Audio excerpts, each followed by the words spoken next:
effectivement une série de réactions, notamment issues des rangs de la gauche, sur une tournure plus sécuritaire encore de la gestion de cette crise, avec l'envoi de renforts de sécurité intérieure annoncés par le Premier ministre. Et on va continuer à entendre des critiques sur un manque d'anticipation de la part de l'exécutif sur la gestion de cette crise. Effectivement, Gabriel Attal dit en conclusion de cette intervention devant la représentation nationale, comme chef du gouvernement, j'y prendrai toute ma part dans ce cycle de négociations. C'est vrai que jusqu'ici, il était complètement en retrait, laissant son ministre de l'Intérieur, Gérald Darmanin, gérer ce sujet qui, historiquement, est du ressort du Premier ministre et du ressort de Matignon. Gabriel Attal, sauf erreur de ma part, n'a jamais fait de déplacement en tant que ministre. Même, alors que Gérald Darmanin on a fait 7, c'est ce que nous disait Sonia Yabakes, qu'on va retrouver dans un instant. Il en a fait au moins 5 l'année dernière, effectivement, sans que ce soit complètement un succès, compte tenu de la situation aujourd'hui. Avant d'aller retrouver Sonia Yabakes, Général Perrus, juste un tout petit mot avec vous. Quand on dit renforce de sécurité intérieure, ça ne fait pas appel à l'armée, ça? Non, manifestement, si le Premier ministre a utilisé ce vocable-là, c'est pour évoquer que ce sont des forces de maintien de l'ordre de première catégorie, c'est-à-dire la police et la gendarmerie. Les militaires en état d'urgence ont simplement la responsabilité de protection des citoyens. Alors après, évidemment, comme ça a été dit tout à l'heure, tout est dans l'art. L'exécution, c'est un art. Tout est dans l'art d'exécution. Et il est clair que plus le préfet prendra des mesures coercitives, restreignant les libertés, etc., plus ça sera difficile à les assurer. Parce que vous allez provoquer une réaction. Et là, les militaires, si on leur donne, par exemple, une mission pour aller récupérer des armes dans le camp qui manifeste, il peut y avoir à ce moment-là des confrontations. Vous aviez un chiffre, Marie Belot, sur ces effectifs qui vont être déployés? Oui, on nous parle de 1800 policiers et gendarmes qui ont déjà été envoyés en renfort sur place et de 500 policiers et gendarmes qui vont partir dans les prochaines heures pour rejoindre les effectifs en renfort. Bonjour Sonia Yabakes, merci d'être avec nous. Un mot sur votre réaction, on imagine votre satisfaction suite à cet état d'urgence qui a été décidé par Emmanuel Macron, le chef de l'État. Vous nous disiez, vous le réclamiez, cet état d'urgence ce matin, même sur notre antenne. Est-ce que vous êtes satisfaite ? Bien sûr, en fait, les Calédoniens retiennent leur souffle depuis la tombée de la nuit il y a maintenant 6 heures, en espérant que cet état d'urgence va être déclaré. Parce que, comme ça a été dit par l'un de vos intervenants, l'armée va pouvoir intervenir pour protéger la population. Et pour l'instant, la problématique qu'on a, c'est que la population n'est pas protégée. La population, j'entendais tout à l'heure parler, quelqu'un dire on n'est pas dans une guerre, on est dans des émeutes. Non, on n'est pas simplement dans des émeutes, on est dans des gens qui rentrent de force dans les maisons, qui brûlent les maisons, qui brûlent les commerces, qui agressent les gens, qui sont armés, qui tirent directement sur les gens chez eux, qui envoient des cocktails Molotov. On n'est pas dans des émeutes simples, on est dans une situation de guerre civile. Et aujourd'hui, les Calédoniens sont terrorisés, ils attendaient cette décision en retenant leur souffle. Il y a encore en ce moment, au moment où on parle, des maisons qui sont en train d'être incendiées. Je reçois des messages de gens qui me demandent d'être exfiltrés parce qu'ils sont en danger de mort chez eux. Très clairement, cette nuit, j'espère qu'on n'aura pas de nouveaux morts. Et j'espère que ce sera possible parce qu'on aura l'intervention de forces militaires pour protéger la population, parce qu'aujourd'hui, très concrètement, c'est la population qui se protège dans un certain nombre de quartiers seule. Les populations, finalement, ont mis en place des équipes de protection de quartiers, de familles, de maisons. Il y a 70 000 armes en Nouvelle-Calédonie sur 280 000 habitants. Donc vous imaginez le pays lourdement armé. Donc il y a un risque majeur.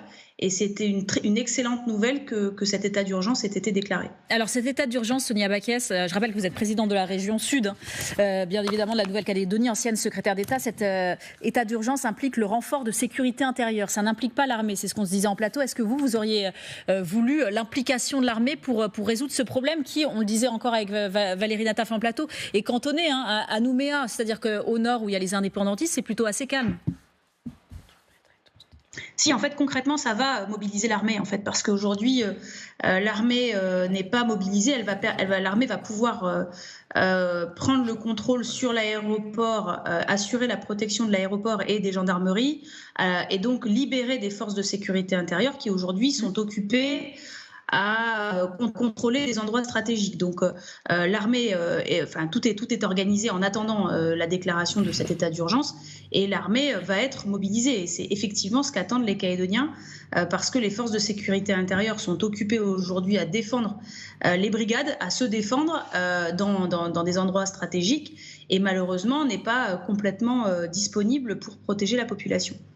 Sonia Backès, en Nouvelle-Calédonie aussi, on appelle à l'apaisement les indépendantistes. On fait un communiqué commun avec les non-indépendantistes. Mais visiblement, ce sont ces jeunes qui échappent un peu. On a l'impression, au contrôle justement des indépendantistes, on a l'impression que ces indépendantistes ne se font pas entendre. C'est comme ça que vous le percevez, vous aussi ? En fait, on a effectivement fait un communiqué de presse commun, tous les partis politiques calédoniens, non indépendantistes et indépendantistes, pour dire d'une part qu'on était prêt de trouver un accord sur l'avenir de la Nouvelle-Calédonie, et d'autre part pour appeler à l'apaisement. Aujourd'hui, on a malheureusement des jeunes et des émeutiers qui sont à qui on a expliqué depuis des mois et des mois des mensonges, à savoir que des milliers de blancs, je cite, allaient envahir le peuple kanak, et que le peuple kanak allait être noyé par les milliers de blancs qui allaient arriver. Et donc aujourd'hui, ils sont remontés sans aucune réalité de la situation pour mettre dehors ceux qu'ils considèrent comme étant des envahisseurs. Donc aujourd'hui, ils sont pour un certain nombre pas sous contrôle. Faut espérer que le communiqué que nous avons sorti il y a quelques heures, commun, va malgré tout petit à petit dégonfler un certain nombre de conflits, et que la présence, la déclaration de l'état d'urgence et la participation des militaires dans cette situation va aider à calmer le jeu. Sonia Backès, ces indépendantistes justement avec qui vous avez signé ce communiqué commun, que vous disent-ils par rapport à ces jeunes-là ?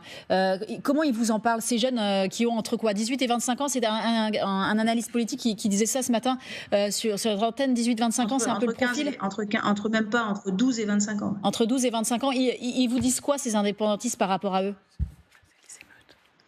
Je pense qu'ils vont avoir la main à un moment donné pour les faire arrêter, mais il y en a un certain nombre qui sont plus sous contrôle, et dont ils reconnaissent que, pas qu'ils sont plus sous contrôle, mais qu'en tout cas ça met du temps à dégonfler la mobilisation, en fait. Donc ils pensent encore pouvoir les contrôler, et je crois dans cette conviction, parce que je crois qu'on n'a pas d'autre solution aujourd'hui que d'y croire. Mais ça met du temps pour les dégonfler. On est en train d'envisager une conférence de presse commune demain pour démontrer le fait qu'on est pas loin de trouver un accord politique ensemble, et que ce conflit, cette mobilisation, cette situation insurrectionnelle, doit s'arrêter. Vous nous parliez de ces établissements qui avaient été incendiés. Qu'est-ce qui est incendié ? C'est à la fois, par exemple, les commerces. Je vous entendais ce matin, vous parliez d'une mairie qui avait été incendiée, c'est ça ? Quels sont les établissements qui sont aujourd'hui pris pour cible ? Tous les commerces, toutes les entreprises qui sont sur leur chemin ont été incendiées ou pillées. Aujourd'hui, il y a très peu de magasins alimentaires encore non incendiés ou non pillés. Donc d'une part, tous les commerces, les entreprises, tout ce qui se trouvait sur leur chemin, qui avait un lien avec le monde économique, a été incendié. 2 mairies sur les 4 de l'agglo ont été incendiées, et beaucoup de maisons de particuliers, de structures publiques qui ont été incendiées, détruites, pillées pendant les 2 nuits précédentes.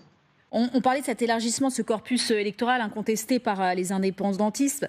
Est-ce que vous pouvez nous réexpliquer ce qui se passe ? C'est-à-dire que c'est la possibilité là pour les gens qui sont nés en Nouvelle-Calédonie mais qui n'ont pas un parent, et ça aussi ça cristallise beaucoup, nés en Nouvelle-Calédonie, de voter. C'est ça aussi, parce qu'on parlait des personnes qui étaient présentes depuis plus de 10 ans justement sur le territoire d'outre-mer, à qui on pouvait donner éventuellement ce droit de voter. Mais il y a aussi cet appel aux parents, non-parents qui cristallise beaucoup. Parents, non-parents nés en Nouvelle-Calédonie. En fait, jusqu'à présent, ne pouvaient pas voter les gens qui étaient nés en Nouvelle-Calédonie, mais qui n'avaient pas au moins un parent calédonien. C'est-à-dire qu'en fait, on a des gens aujourd'hui qui sont nés en Nouvelle-Calédonie, qui n'ont jamais connu autre chose que la Nouvelle-Calédonie, qui n'ont jamais mis les pieds ailleurs et qui ne pouvaient pas voter. Donc ces gens-là dans le projet de loi constitutionnelle, retrouvent le droit de vote, ce qui quand même paraît être un minimum. Hein. Quand on est né quelque part, c'est le principe du droit du sol qui existe quand même dans beaucoup d'endroits. On est quand même, c'est quand même difficile d'être privé du droit de vote. Et puis il a été mis en place la possibilité de voter pour les personnes qui sont présentes depuis plus de 10 ans. Je rappelle que c'était exactement la situation du dernier accord qui a été passé avec les indépendantistes en 98. En 2007, Jacques Chirac a décidé de geler le corps électoral sous la pression des indépendantistes, sans accord. C'était une décision unilatérale de Jacques Chirac qui a été validée par le Congrès à Versailles, mais qui avait été mis en place de manière explicite, et Dominique de Villepin l'avait dit à l'époque, uniquement pour 2 élections, 2009 et 2014, et qui devait s'arrêter après. Sauf que les indépendantistes considèrent que désormais c'est un acquis et qu'ils peuvent continuer à obtenir que on a beau naître en Nouvelle-Calédonie ou on a beau être là depuis 20 ans, 25 ans, eh bien on n'a pas le droit de voter de manière à donner un avantage artificiel aux Kanaks dans la démocratie. Un dernier élément, on ne parle pas là du corps électoral pour un référendum, pour un droit à l'autodétermination. On parle uniquement du corps électoral pour des élections locales. Donc, ça... Alors, on retrouvera Sonia Backès, parce que là, il y a un petit problème technique, vous l'avez vu. Valérie Nataf, un mot sur ce que nous a dit visiblement Sonia Backès, qui nous dit qu'elle est satisfaite, que visiblement, ça fera intervenir quand même un petit peu l'armée, c'est ce qu'elle disait, cet état d'urgence. C'est vrai qu'il y avait urgence, qu'elle est satisfaite, elle aussi, mais qu'il y a beaucoup de problèmes. On le voit quand on l'entend, hein, c'est-à-dire sur cet élargissement du processus électoral. Il y a urgence d'ailleurs, parce qu'il faut déposer les listes avant la fin de l'année, si je ne me trompe pas. Alors, ça peut être repoussé, je crois. Ça peut être repoussé. Là, je vais y aller avec prudence parce que l'ingénierie électorale calédonienne est très particulière. Donc, je voudrais éviter de dire des bêtises et Sonia Backès pourra sans doute, dès que la liaison sera rétablie, nous en dire plus. Mais oui, il y a la question du gel du corps électoral qui faisait partie des négociations parce que les Kanaks ont toujours considéré longtemps qu'ils étaient rendus minoritaires sur ce qu'ils appellent leur terre, Kanaki. Ça a été l'objet de beaucoup de négociations, de beaucoup de tensions. Donc là, il y a eu le texte adopté cette nuit à l'Assemblée nationale qui prévoit donc ce dégel du corps électoral avec toutes les réserves émises par Madame Backès sur ce qui avait été acquis, pas acquis, prolongé, etc. Simplement, il me semble que c'est un abcès évidemment de fixation, mais qui est une symbolique. Moi, ce qui m'intéressait, j'aurais aimé lui poser la question, c'est que Mme Backès dit qu'il y a eu une campagne, en quelque sorte, de fake news sur le corps électoral. Je voudrais savoir si, à son avis, c'était une campagne politique avec des arguments faux ou pas en fonction de ce qu'on pense, ou une campagne déterminée de fake news et de désinformation sur ce dégel du corps électoral. On va repartir, si vous nous rejoignez à 14h, presque 25. Sachez qu'Emmanuel Macron a décidé d'instaurer un état d'urgence en Nouvelle-Calédonie. On vous retrouve, Bastien Auger. Parlez-nous de cet état d'urgence. Comment, d'ailleurs, Gabriel Attal l'a justifié, puisqu'il a répondu à ces questions. On l'a vécu ensemble, ces questions, notamment qui lui ont été posées par un député de la NUPES. Comment justifie-t-il aujourd'hui cette instauration d'état d'urgence ?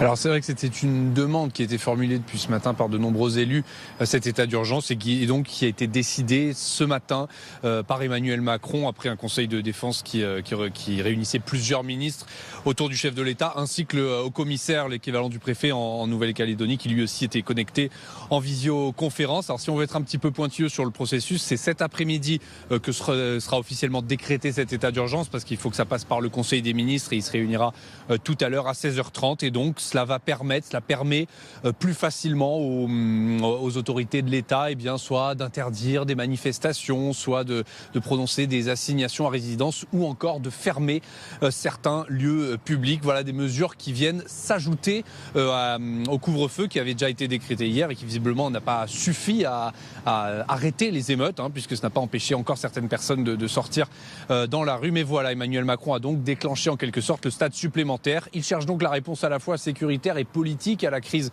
actuelle. Je vous dis politique parce que cette nuit, Emmanuel Macron a écrit aux différents leaders politiques calédoniens pour leur demander de venir à Paris, de se mettre autour de la table et puis de chercher un accord sur l'avenir institutionnel de la Nouvelle-Calédonie. Ces leaders, d'ailleurs, c'est assez rare pour être souligné, à la fois indépendantistes et loyalistes, qui ont publié un communiqué commun pour appeler au calme, pour dire qu'eux aussi avaient l'intention de continuer à travailler à la recherche d'un accord sur l'avenir institutionnel de la Nouvelle-Calédonie. Merci Bastien Auger. Je remercie également Pascal Chao qui est avec vous du côté de l'Élysée. Marie Belot, vous êtes toujours là et vous allez nous être très utile pour qu'on se fasse un point justement sur ce qui s'est passé cette nouvelle nuit d'émeute. Il y a 3 morts maintenant. Il y a aussi le pronostic vital d'un gendarme. C'est ça qui a été engagé. Oui, tout à fait. Un gendarme mobile qui a été blessé par balle. Son pronostic vital est engagé à 7 heures. Il a été blessé alors qu'il était en opération de protection d'un commerce, nous dit-on, dans le secteur de Ploum, au sud de la Nouvelle-Calédonie. Ça s'est passé vers 20h20 heure locale, à 11h20 heure de Paris. Il est donc pris en charge par les secours. Attention à la désinformation, puisque certaines informations ont été diffusées annonçant la mort de ce gendarme. La gendarmerie est formelle. Ce gendarme n'est pas décédé à 7 heures. Par respect pour sa famille, voilà, il est pris en charge. Son état est grave, mais il n'est pas décédé. Par ailleurs, il y a des centaines de blessés côté policiers et gendarmes, nous dit-on. On nous explique qu'il y a une caserne de gendarmerie qui a été attaquée cette nuit avec des personnes munies de haches, que les policiers et les gendarmes sont visés par des tirs à balles réelles. Donc la situation est extrêmement compliquée sur place. On nous explique que le GIGN est engagé pour aller faire de la protection de la population. Donc voilà, les services d'élite sont également mobilisés. Et selon le dernier bilan, on nous parle d'au moins 140 interpellations qui ont été menées sur les lieux. Merci Marie pour ces précisions. Partons tout de suite à l'Assemblée nationale. Vous retrouverez Frédéric Delpech. Vous êtes avec Nicolas Metzdorf, qui est député Renaissance de Nouvelle-Calédonie. Nicolas Metzdorf, donc d'abord Emmanuel Macron décide de décréter l'état d'urgence en Nouvelle-Calédonie. La gauche dénonce une méthode coloniale, c'est ce qu'on vient d'entendre. Est-ce que vous trouvez que c'est la bonne solution ? Il y a des Calédoniens qui sont en train de se défendre eux-mêmes face aux émeutiers. Il y a des émeutiers qui attaquent des maisons, qui attaquent des entreprises, qui attaquent des personnes. Aujourd'hui, si on ne décrète pas l'état d'urgence, s'il n'y a pas une coordination entre l'armée et les forces de l'ordre, on continuera d'avoir des morts sur les bras parce que les gens se font justice eux-mêmes, se protègent eux-mêmes. Donc il faut absolument que, comme dans tout pays démocratique, le maintien de l'ordre soit dans les mains de ceux qui sont entraînés et formés pour le maintien de l'ordre. Aujourd'hui, nous n'avons pas assez de forces de sécurité pour faire face à cette insurrection et donc le président de la République a eu raison de décréter l'état d'urgence. Les élus calédoniens le demandent depuis quasiment 24 heures. Les gens l'attendaient sur place depuis au moins 2 jours. Et donc, il était temps. Oui, mais pourquoi est-ce que vous, qui connaissez si bien la situation sur place, avez tenu malgré tout à débattre hier soir de ce texte très controversé ici dans l'hémicycle, alors que les manifestants réclament son retrait ? Mais ce n'est pas des manifestants. C'est une branche très radicalisée, très raciste, très extrémiste, des partis les plus extrémistes indépendantistes qui aujourd'hui créent l'émeute. C'est même dénoncé par les indépendantistes modérés. Le texte qui a été adopté hier, c'est un texte qui renoue avec la démocratie en Nouvelle-Calédonie et qui laissait la porte ouverte à un accord jusqu'au bout. C'était un texte d'équilibre. Il faut comprendre que les émeutiers en Nouvelle-Calédonie ne sont pas des manifestants pacifistes qui veulent se faire entendre. Non, ils sont là pour casser du blanc en Nouvelle-Calédonie, clairement. Donc pour vous, la seule solution, c'est une méthode répressive aujourd'hui ? Non, bien évidemment que non, il faut faire les deux. C'est-à-dire qu'il faut rétablir l'ordre en Nouvelle-Calédonie parce que tant qu'il n'y a pas d'ordre, on ne peut pas avoir des discussions politiques. Donc il faut maintenir l'ordre d'un côté. D'accord ? Ça, c'est pour protéger les gens. Il faut quand même protéger les gens. Il faut protéger la population. Et dans le même temps, il faut que les partis calédoniens, non indépendantistes et indépendantistes, se retrouvent autour de la table. Jusqu'ici, les indépendantistes ne voulaient pas négocier. Et compte tenu des exactions qui viennent d'avoir lieu en Nouvelle-Calédonie et des morts qui viennent d'avoir lieu, les indépendantistes ont accepté finalement la proposition d'Emmanuel Macron de venir sur Paris. Donc c'est dommage d'en arriver là pour que les indépendantistes acceptent de venir discuter, mais maintenant regardons le verre à moitié plein, j'ai envie de dire, même si la métaphore est osée, et avançons. Très bien, merci Nicolas Metzdorf depuis l'Assemblée nationale. Merci Frédéric Delpech, bien évidemment, on vous retrouve si vous avez éventuellement de nouvelles réactions à ce sujet. Valérie, on voit la nécessité aussi pour ce député d'insister, et c'est le point sur lequel insistait Sonia Backès aussi, sur cette branche très radicalisée, très raciste, disait-il, de ces émeutiers qui sont très jeunes. Hein. Elle nous disait, Sonia Backès, tout à l'heure, entre 12 et 25 ans. Oui, bon, je suis pas étonnée. Il y a beaucoup il y a une jeunesse très nombreuse en Nouvelle-Calédonie et notamment parmi la population kanak. Raciste, oui, vraisemblablement. Il y a une forme de défiance et de rejet de l'autre qui vient à l'encontre des premiers objectifs indépendantistes. Il faut rappeler que le premier parti indépendantiste, l'Union calédonienne, qui a été fondée en 1953, son slogan c'était 2 couleurs mais un seul peuple. Donc on voit le dévoiement peu à peu de ces idéaux qui ont animé la Nouvelle-Calédonie. L'Union calédonienne, c'est un des partis, c'est la pierre angulaire, si vous voulez, du Front national de libération de Kanaki socialiste, le FLNKS, qui a été à l'avant-garde de beaucoup de mouvements, mais qui n'est pas parmi les gens qui brûlent, etc. Enfin, à ma connaissance, ce sont des jeunes gens, pas forcément des militants. Notre correspondant tout à l'heure disait qu'une des personnes malheureusement décédées était un jeune homme de 19 ans, originaire de l'île de Marais. Donc voilà, ça fait partie de cette jeunesse qui a quitté ces villages dans les îles ou dans la province nord pour venir à Nouméa pour chercher logement, emploi, formation et qui... Voilà, désœuvré et sans doute très amer. Je n'excuse pas du tout ce qu'ils sont en train de faire. J'essaie juste d'expliquer. Se sont saisis de ce prétexte pour commettre des exactions, des incendies et des choses très graves. Voilà. Vous connaissez bien ce dossier, Valérie. C'est une histoire de révolte, ce territoire. Quelle différence vous faites entre ce qui se passait dans les années 80 et maintenant? On disait qu'il y avait l'absence de leader aussi. C'était un fait sur lequel on insistait tout à l'heure. Oui, il y a des milliers de différences. La première, elle est géographique. Une fois de plus, ce qui se passe en Nouvelle-Calédonie, là, ne se passe que dans Nouméa et dans sa région. Ça ne se passe pas ailleurs. Donc c'est très concentré. C'est certes le poumon économique du territoire. Ce sont à peu près 100 000 habitants dans cette région pour 270 000, 275 000 habitants au total. Donc c'est dans cette région la plus dotée, la plus riche, la plus nombreuse que se passent ces choses. Ça, c'est la différence avec 1984 où c'était l'ensemble du territoire qui était littéralement à feu et à sang. Il y a eu 80 morts pendant les événements Nouvelle-Calédonie. Fort heureusement, pour l'instant, on en est à 3 morts et on espère que ça... Enfin, on en est qu'à 3 morts et ça s'arrêtera là. C'est déjà évidemment beaucoup trop. L'autre différence, c'est qu'il y avait des revendications politiques dans les années 80. Le début des événements en 1984, c'est une hache, mais dans une urne, dans le bureau de vote à Thio, par Éloi Machoro, un des leaders indépendantistes. Il y avait une revendication de reconnaissance de l'identité du peuple kanak et aussi d'une forme de décolonisation. D'ailleurs, le mot décolonisation est dans l'accord de Nouméa. Ouais. Donc, quand la gauche, certains à gauche parlent d'une méthode coloniale, parce que on vient de décréter, le gouvernement vient de décréter l'état d'urgence, ça renvoie à beaucoup de débats qui ont animé et qui animent encore la Nouvelle-Calédonie. Bonjour Cédric Boyer, merci d'être avec nous. Vous êtes délégué national Alliance en charge des territoires d'outre-mer. Un mot sur l'instauration de cet état d'urgence par le chef de l'État. J'imagine que vous êtes satisfait déjà, et en quoi va-t-il consister très précisément? On disait tout à l'heure renfort de sécurité intérieure, ça fait intervenir l'armée, ça oui ou non? Écoutez, dans l'état actuel des choses, cette annonce du président va surtout permettre de renforcer nos collègues qui sont sur place, qui, je vous le rappelle, travaillent dans des conditions extrêmement difficiles, au péril de leur vie, avec des moyens qui, pour l'instant, ne sont pas suffisants. Hein. Donc, ils essayent, comme on dit, de tenir la boutique, de préserver les personnes et les biens sur place, mais ils travaillent dans des conditions extrêmement difficiles. Donc, cet envoi de renforts et cette décision gouvernementale va, j'espère, pouvoir permettre d'apaiser les choses et de mettre en place un dialogue, puisque c'est ce qu'il faut, à un moment donné, se mettre autour de la table et discuter. Alors, ces dernières émeutes ont fait 3 morts. 3 morts, et on nous dit que le pronostic vital d'un gendarme qui a été blessé par balle à la tête a été engagé. Vous avez davantage de nouvelles concernant ce gendarme ? Non, à l'heure où je vous parle, on sait juste que oui, effectivement, il est dans un état très très grave, très préoccupant.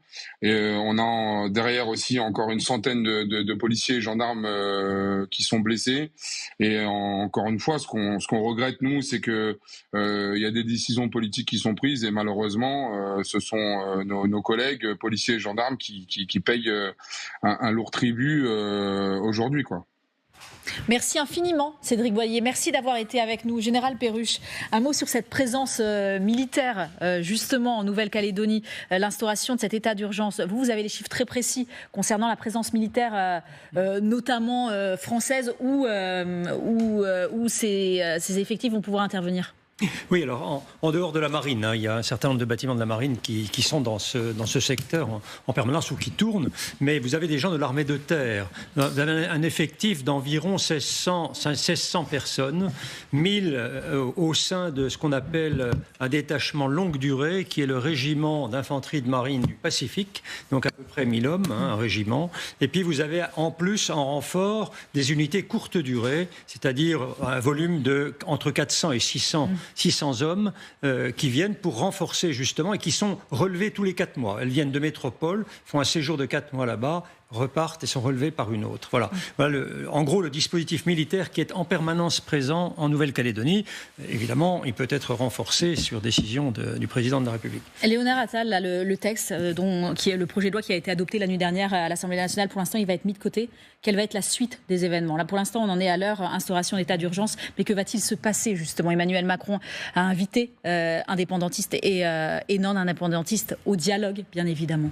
Vous l'avez dit, le texte il a été voté à l'Assemblée nationale, il avait été aussi voté au Sénat. Donc la suite logique, normalement, c'est derrière une présentation devant le Congrès, donc fin juin. C'est pour l'instant à peu près la date qui est prévue, mais s'il n'y a pas de date fixe. Mais effectivement, Emmanuel Macron, tout de suite après le vote à l'Assemblée nationale, a écrit aux différents représentants de Nouvelle-Calédonie, indépendants de l'indépendant, pour leur proposer de discuter, pour ouvrir le dialogue. Donc effectivement, il y a la réponse sécuritaire et Valérie Nataf a parlé des revendications politiques. Il y a toujours eu des revendications politiques et donc c'est pour ça que le gouvernement ne veut pas non plus oublier cet aspect-là. Et d'ailleurs, ce qui est intéressant, c'est de voir que Matignon, en quelque sorte, reprend la main sur la politique, puisqu'il y aura donc cette réunion. Donc cela fait suite à la lettre dont je vous parlais d'Emmanuel Macron au représentant kanak. Il y aura donc une réunion, si compter que les représentants kanak l'acceptent, mais ils devraient probablement l'accepter, voilà, sans trop s'avancer. Et donc ça aura lieu à Matignon, en présence de Gabriel Attal et de Gérald Darmanin. Mais ce qui est intéressant, c'est que dans sa lettre, Emmanuel Macron a dit que s'il n'y avait pas d'accord, il y aurait présentation devant le Congrès en juin. Oui, et justement, c'est ce qu'avait dénoncé aussi ce député de la NUPES qui a interviewé tout à l'heure Gabriel Attal. Écoutons Fabien Roussel sur ce sujet, sur la situation les nuits dernières, ces émeutes et l'instauration de cet état d'urgence. Ce que je regrette, c'est que le gouvernement fait le choix de signer un décret pour établir l'état d'urgence et d'envoyer l'armée. Il se comporte comme la France coloniale dans ses pires heures. Et c'est l'inverse de ce qu'il faut faire aujourd'hui. Le seul message que le gouvernement devrait lancer, c'est celui de dire qu'il stoppe le processus de dégel du corps électoral. On voulait aussi évoquer ces influences étrangères justement dans ce dossier, parce qu'il y en a. Il y a l'Azerbaïdjan, il y a la Russie, il y a la Chine que vous connaissez bien. Regardez au premier plan, il y a le drapeau azéri. C'est vrai que ces drapeaux, ils ont fleuri ces derniers temps dans les rangs des indépendantistes. En mai, ces images, elles ont été prises, vous avez vu. Alors il y a eu mai, il y a eu mars, bien évidemment. Emmanuel Véron, visiblement, la Chine aussi s'y intéresse. On parle de l'Azerbaïdjan et la Russie, on aura l'occasion d'y revenir. Mais la Chine voit dans ce territoire de la Nouvelle-Calédonie aussi un aspect très important, territoire central visiblement. Et ça va aussi avec cette production de nickel. On dit que la Nouvelle-Calédonie, c'est 25% de la production mondiale de nickel. Le nickel, ça sert entre autres pour les batteries électriques automobiles. Il y a véritablement, et à la fois pour la Chine, peut-être l'enjeu commercial, et à la fois pour la Russie, l'envie d'interférer dans ces ingérences et un peu de bousculer tout le monde. Oui, alors côté influence chinoise dans la zone, c'est pas complètement nouveau, c'est pas complètement récent, et c'est corrélé à une montée en puissance diplomatique, économique, voire militaire chinoise dans l'ensemble de la région Pacifique, Sud-Pacifique et Océanie. Et derrière, il y a effectivement, vous l'avez rappelé, une velléité non seulement sur les ressources minérales, c'est le nickel, ce qui fait en partie la richesse de la Nouvelle-Calédonie, très concentrée dans les mines qu'il y a au nord-est de l'île principale de la Calédonie. Ça, c'est un sujet.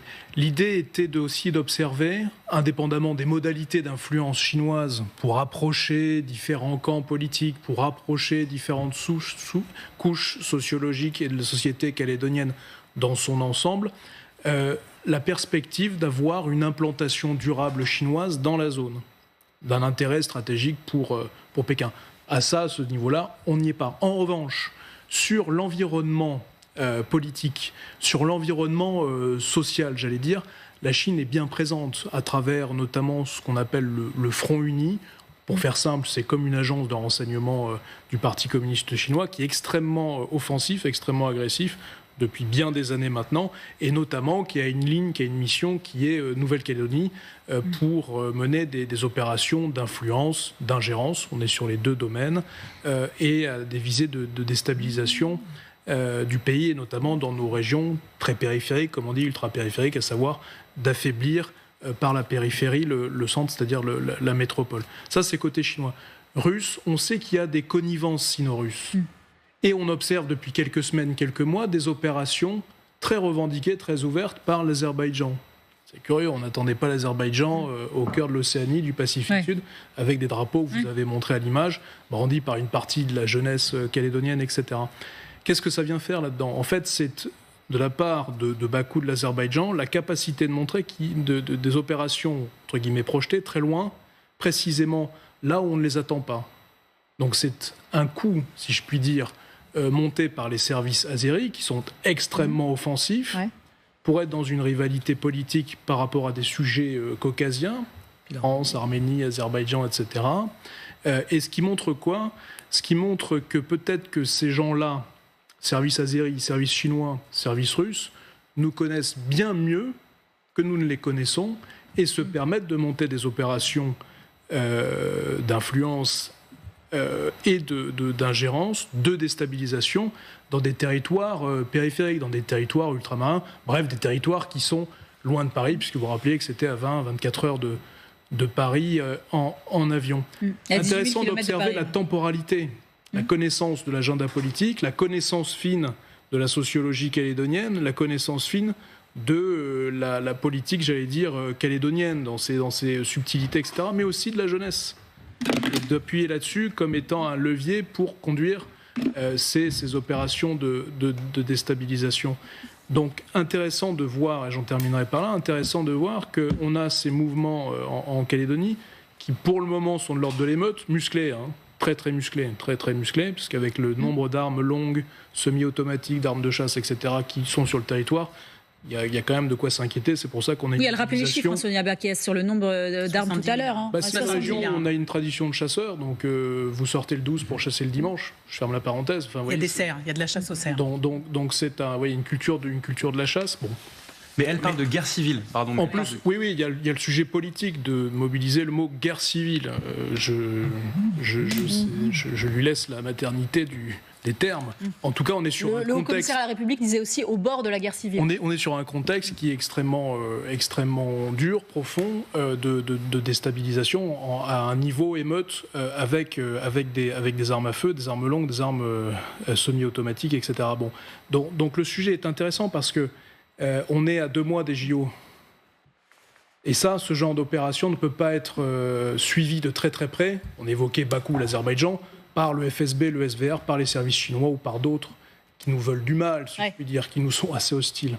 Donc, indépendamment de sujets très politiques intérieurs qui nous concernent sur la gestion, sur l'avenir des territoires outre-mer et les différentes manières de nommer des territoires outre-mer français, etc., il y a là une forme de fragilité pour nous, pour nos institutions, pour la politique intérieure, face à des sujets de politique étrangère, d'influence et d'ingérence. Une situation complexe. Et puis j'ajoute que l'Azerbaïdjan soutient aussi l'Ukraine. Donc quand on dit que c'est un bras armé de Moscou aussi, tout un peu se confond. Est-ce que ces jeunes, ils attendent cette aide extérieure, ces jeunes dont on dit que visiblement ils ne sont pas séduits par le mouvement indépendantiste, ou du moins que le mouvement indépendantiste n'arrive plus à les contrôler. Est-ce que eux, ils l'attendent, cette aide extérieure ? Alors, Je vais avoir du mal à vous répondre. Moi, je crois que ces jeunes gens sont indépendantistes d'affichage, parce que pour eux, c'est une forme de revendication identitaire.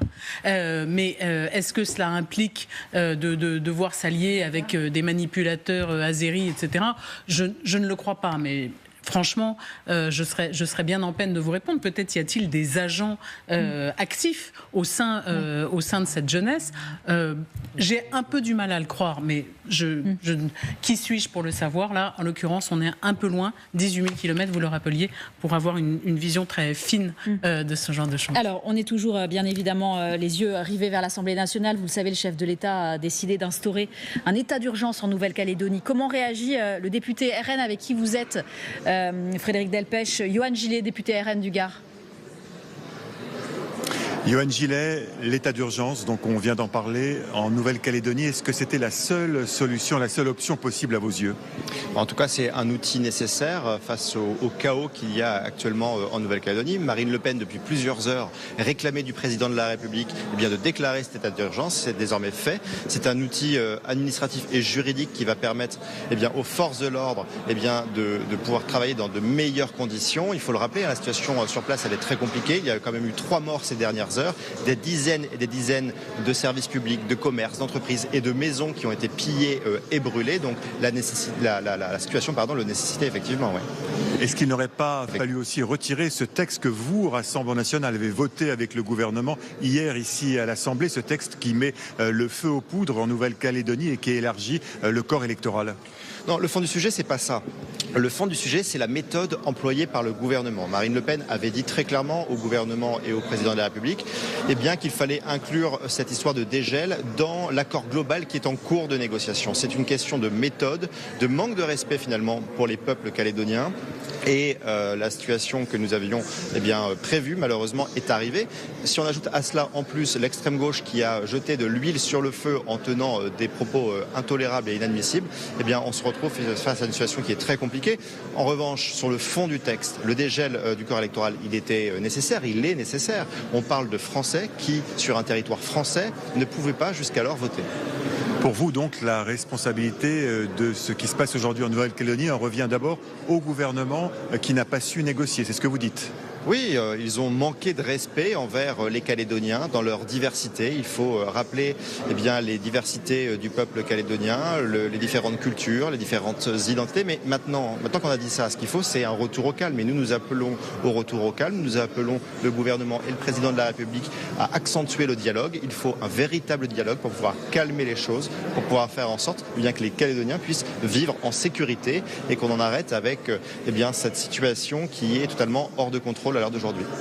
Merci Yohann Gillet, orateur du Rassemblement national sur le texte Nouvelle-Calédonie ici à l'Assemblée.